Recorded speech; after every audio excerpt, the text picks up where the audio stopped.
आणि आता पाहूयात महाफास्ट 50 बातम्या।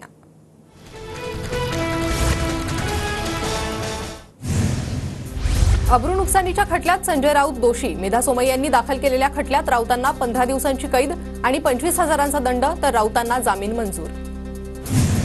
ज्या देशात पंतप्रधान सरन्यायाधीशांच्या घरी मोदक खायला जातात तिथे काय न्याय मिळणार, मात्र सत्यासाठी लढत राहणार, संजय राऊतांची संतप्त प्रतिक्रिया। आमच्याकडे पुरावे आहेत, आम्ही वरिष्ठ कोर्टात जाणार, राऊतांची माहिती। तर विधानसभेच्या निवडणुकीआधी त्यांना मला तुरुंगात टाकायचंय, संजय राऊतांचा सरकारवर गंभीर आरोप।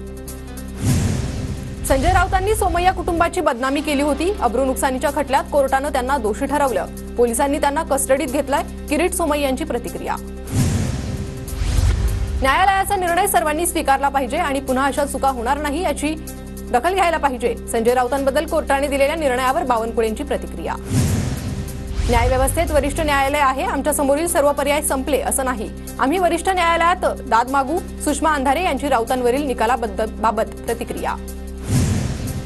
वक्फ विधेयकावरील संयुक्त संसदीय समितीच्या बैठकीत राडा, शिंदे गटाचे नरेश म्हस्के आणि टीएमसीचे कल्याण बॅनर्जी भिडले, विरोधी पक्षांनी केला सभात्याग।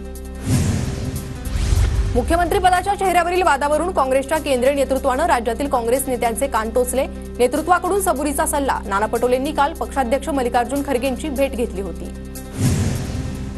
मुंबईतील भायखळा आणि वर्सोवावरून काँग्रेस आणि ठाकरे गटात मतभेद, सूत्रांची माहिती। भायखळा आणि वर्सोव्याच्या जागांसाठी दोन्ही पक्ष इच्छुक।